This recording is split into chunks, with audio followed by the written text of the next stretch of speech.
जितना कठिन संघर्ष होगा जीत उतनी ही शानदार होगी।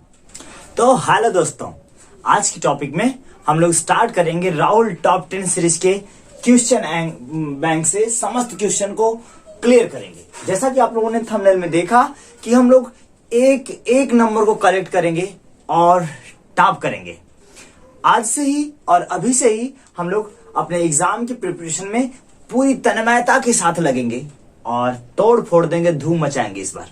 तो इसी सीरीज में हम लोगों ने स्टार्ट किया है राहुल टॉप 10 क्वेश्चन बैंक से समस्त जितने भी छोटे बड़े क्वेश्चन बनने वाले हैं उनके बारे में। सबसे पहले कुछ दिनों के अंदर इसको सॉल्व करके खत्म कर लेंगे। उसके बाद आपकी क्वेश्चन बैंक आ जाएगी, विद्या क्वेश्चन बैंक, उसको भी क्लियर एंड क्लियर कर लेंगे। बीच में सिलेबस अपलोड है, बीच बीच में आपको अपलोडिंग नीचे मिलती रहेंगी डिस्क्रिप्शन में, उसको भी देखते रहिएगा। वास्तव में बताएं, टॉप करने का मजा ही कुछ अलग होता है ना।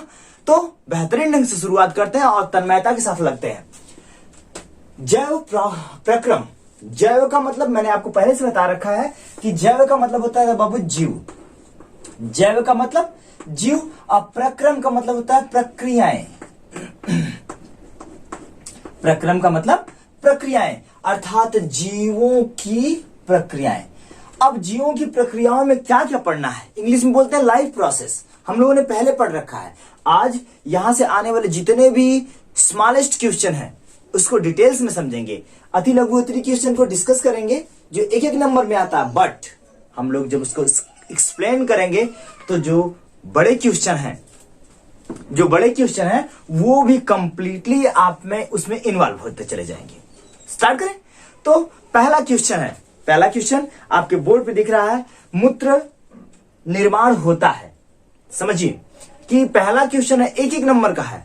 समझिए मूत्र का जो निर्माण होता है वो किडनी में होता है और किडनी सेम के बीज के आकार की होती है, एक जोड़ी में होती है और इसके अंदर बहुत सारे ऐसे पिरामिड्स बने होते हैं। आपने ऐसी संरचना देखी होगी पिरामिड्स की। इसमें क्या होता है, मूत्र का निर्माण होता है और मूत्र निर्माण होने के बाद वो कहां चला जाता है, मूत्राशय में, जहां ये हम बोलते हैं यूरिनरी ब्लैडर। अच्छा, ये इधर भी होता है इधर भी, दोनों तरफ होता है। मानव के अगर हम देखें तो ये देखिए मैंने डायग्राम सेट करके रखा है, मानव के दोनों तरफ होता है। और इस क्या जो है कि यहाँ यूरिन को फिल्टर करके हमारे ब्लड को यूरिन बाहर कर दिया जाता है। अगर आपसे कोई पूछे कि मूत्र निर्माण की प्रक्रिया या उसका संश्लेषण कहाँ होता है, तब बताएंगे यकृत में। कहाँ होता है, यकृत में। तो इसका बेस्ट एग्जाम्पल है वृक्क, अर्थात मानव की किडनी। क्लियर हुई बात। तो किडनी में क्या होता है, पूरी तरह से यूरिन का फॉर्मेशन होता है। आगे बढ़े।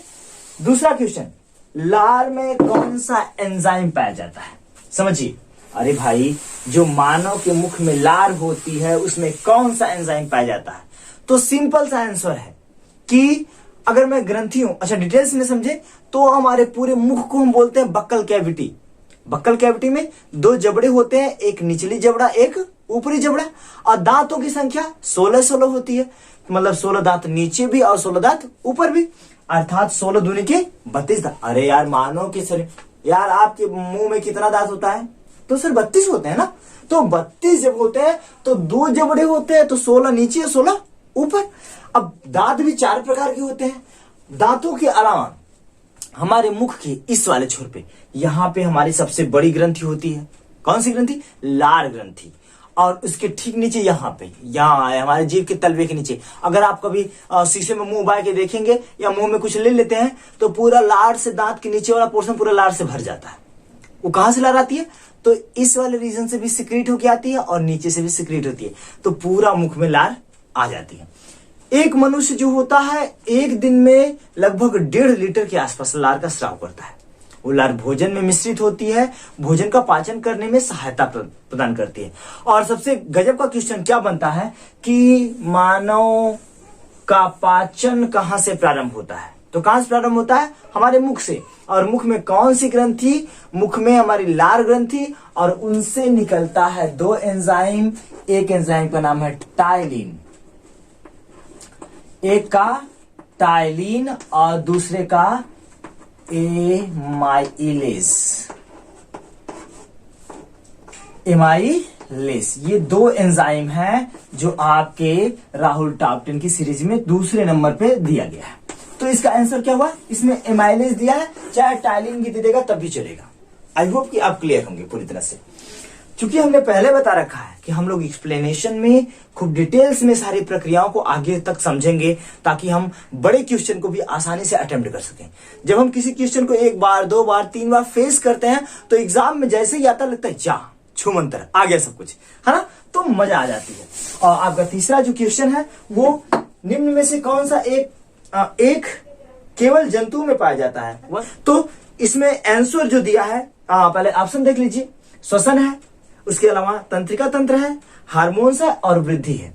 तो वृद्धि तो सब में पाई जाती है, हार्मोन्स भी पौधे और जंतुओं में पाए जाते हैं। श्वसन जो होता है, श्वसन खास करके यहाँ इसका मानना है राहुल टॉप 10 का, ये क्वेश्चन पूरी तरह से सही नहीं है, बट राहुल टॉप 10 में इसका आंसर दिया है श्वसन।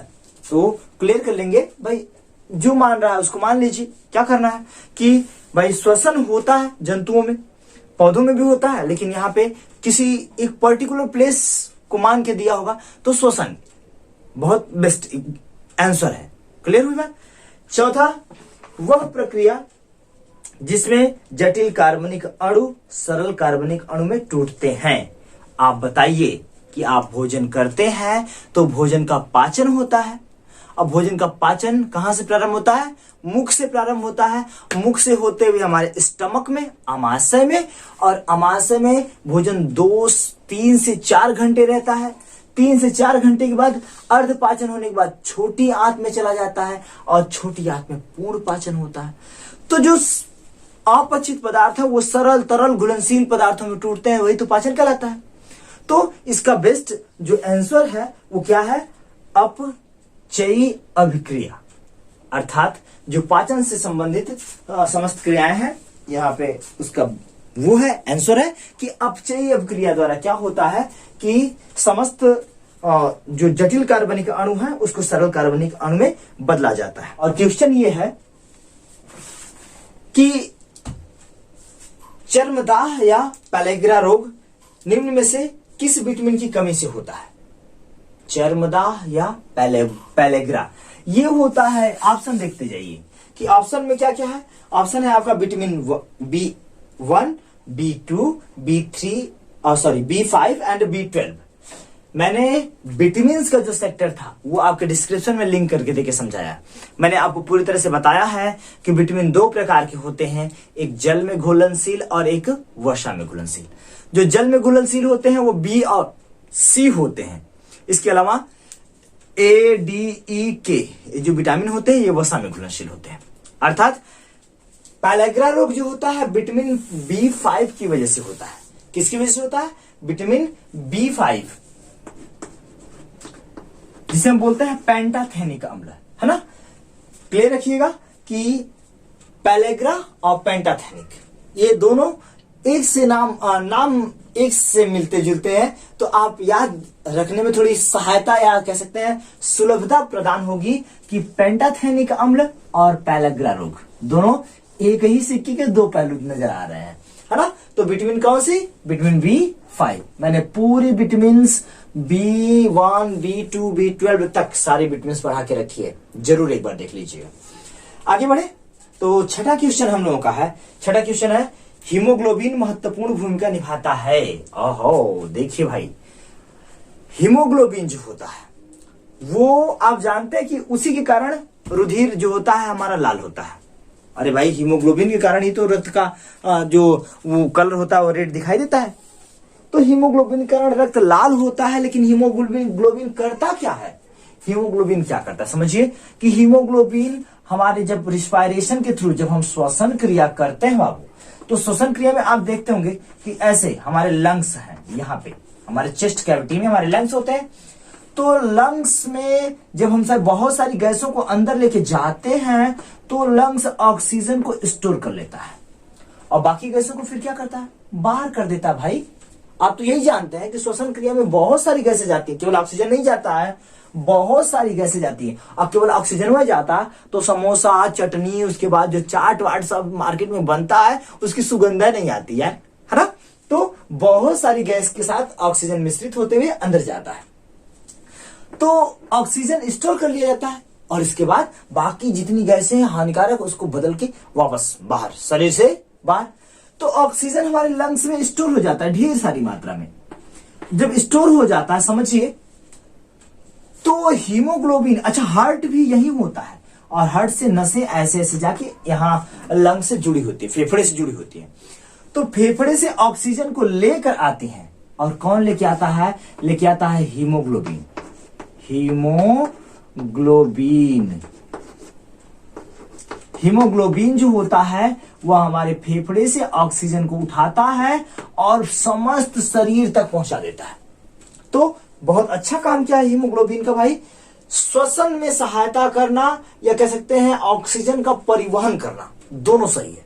अगर ऑक्सीजन नहीं दिया है तो आप लिख सकते हैं श्वसन में सहायता प्रदान करता है कौन? हीमोग्लोबिन। तो इसका बेस्ट आंसर है श्वसन में सहायता। नेक्स्ट है 7वां क्वेश्चन। 7वां क्वेश्चन, फ्लोएम द्वारा भोजन का स्थानांतरण होता है।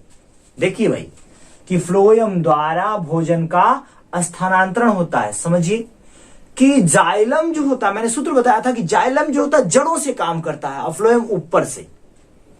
जाइलम जल तथा खनिज पदार्थों को पौधों के ऊपरी भाग तक पहुंचाता है। कहां से? जड़ों से।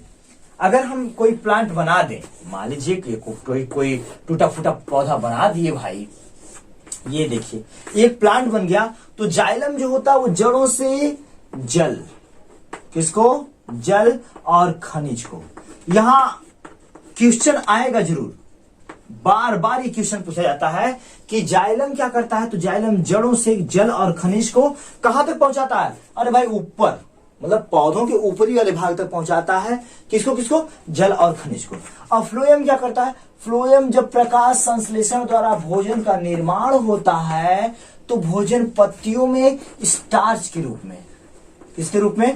स्टार्च के रूप में एकत्रित हो जाता है और फ्लोएम इसको कन्वर्ट करते हुए नीचे की तरफ लाता है, जिससे जल खनिज पदार्थ ऊपर भी चले जाते हैं और स्टार्च नीचे आ जाता है। यहां काम करता है फ्लोएम। कौन काम करता है? फ्लोएम। और यहां काम करता है जाइलम। ठीक है, कोई दिक्कत अभी तक? एकदम आसानी से समझ में आ रहा है, सिंपल भाषा में। हमने पहले बता के रखा था, सजेस्ट करके रखा था। देखिए भाई कि अभी ऑप्शनल क्वेश्चन ही सॉल्व कर रहा है, बट जितने बड़े इसके आसपास की क्राइटेरिया है उसको पूरी तरह से सॉल्व करते हुए आगे बढ़ रहे हैं ताकि कोई भी मिसमैच ना हो। आप पूरी तरह से विस्तृत रूप से इनके बारे में समझते चले। आगे बढ़े। 7वां क्वेश्चन, सॉरी 6ठा क्वेश्चन जो था वो क्वेश्चन थोड़ा सा पेंडिंग में रह गया। फ्लोएम द्वारा भोजन का स्थानांतरण होता है, तो ये स्टार्च के रूप में जो भोजन बना है ना, वो तोड़ता है किसके रूप में? तोड़ता है भाई सुक्रोज के रूप में। सुक्रोज के रूप में तोड़कर नीचे की तरफ लेके आता है, पौधों के समस्त निचले भागों तक पहुंचा देता है। तो इसका बेस्ट आंसर जो है वह सुक्रोज के रूप में। बस याद रखिएगा, फ्लोएम नीचे लेके आता है और जाइलम जड़ों से ऊपर लेके पहुंचाता है। 8वां क्वेश्चन जो है देखिए, क्लोरोफिल अवशोषित करता है। अरे भाई अब तो मुझे बताना नहीं है, आप ही उत्तर बता दीजिए। क्लोरोफिल क्या करता है? क्लोरोफिल पौधों में उपस्थित होता है जिसके कारण पौधे हरे भरे दिखाई देते हैं। और हमारे अंदर होता तब हम लोग भी एकदम हरे भरे दिखाई देते, न इतना पढ़ने की झंझट होती और न इतना रिजल्ट लाने की झंझट होती, है ना। जाते एकदम आराम से, एकदम हीरो की तरह जाके बाह फैला के घाम में खड़े हो जाते, धूप में, एकदम बैटरी फुल चार्ज। जब बैटरी फुल चार्ज हो जाती तो कोई दिक्कत नहीं, कोई टेंशन नहीं, है ना। तो हमारे अंदर क्लोरोफिल नहीं है, पौधों के अंदर है, जिसके कारण उनकी पत्तियां हरी भरी दिखाई देती हैं। एक और छोटी सी बात कि पौधों की पत्तियों में पाया जाता है, पूरे पौधों में नहीं पाया जाता। क्लोरोफिल हरित लवक। अब ये क्या करता है? प्रकाश की उपस्थिति में भोजन का निर्माण करता है और इस भोजन निर्माण की प्रक्रिया को बोलते हैं प्रकाश संश्लेषण। बातें क्लियर हुई? आगे बढ़े, चलिए। नेक्स्ट है 9वां, जैव विकास का सिद्धांत प्रतिपादित किया था। अरे भाई जैव विकास का जो सिद्धांत है आपके आखिरी लेसन में है, बट यहां उठा के राहुल टॉप्टन ने पहले दे दिया है। चार्ल्स डार्विन और लैमार्क जो थे वो दो ऐसे वैज्ञानिक थे जिन्होंने क्या किया था? जैव विकास का सिद्धांत प्रस्तुत किया था। बातें क्लियर हुई। जैव का मतलब जीव, विकास का मतलब उसका विकास। जीवों के विकास का सिद्धांत जो दो वैज्ञानिकों ने प्रस्तुत किया था, एक चार्ल्स डार्विन थे और एक लैमार्क थे। तो यहां डार्विन दिया है, लैमार्क तो है नहीं, तो मैंने ऑलरेडी किसको सही करेंगे, डार्विन को। आगे बढ़ते हैं तो 10वें नंबर पे आते हैं। निम्न में से कौन सा विषम पोषीय नहीं है। विषम पोषीय अर्थात ये देखिए 4 ऑप्शन है ना, चारों ऑप्शन में एक फफूंदी है, एक इस्ट है, एक फीताकृमि है और मनी प्लांट है। ये समझिए, हम बस आंसर लेके चल रहे हैं। जो फीताकृमि है वो प्लेटीहेल्मिन्थस एक जंतु होता है, संघ होता है, उसका है। मैंने फिगर लगा रखा है, देखिए प्लेटीहेल्मिन्थस का। प्लेटीहेल्मिन्थस ये जो जंतु होता है वो अधपका मांस खाने के कारण, अधपका मतलब कि आधा कच्चा आधा पक्का, मतलब पूरी तरह से ना पका हो मांस, इसके खाने से ये रोग हो जाए। ये एक फीताकृमि है, प्लेटीहेल्मिन्थस का एक जीव है जो मानव की इंटेस्टाइन में, आपकी आंत में पहुंच जाता है। और इसके पास 4-5 मुंह है। ऊपर देखिए इसके हेड रीजन में एक ऊपर मुंह होता है, एक इधर एक उधर, और इसके अलावा एक सामने और एक उसके पीछे। 5 सुकर्स होते हैं, वो चूसता रहता है, खून चूसता रहता है, इस बात को ध्यान दें। और ये इंटरनल पैरासाइट कहलाते हैं। तो ये इसका बेस्ट आंसर है कि ये इंटरनल पैरासाइट के रूप में होते हैं। ये क्या है, ये विषम पोषीय नहीं है, ये पैरासाइट के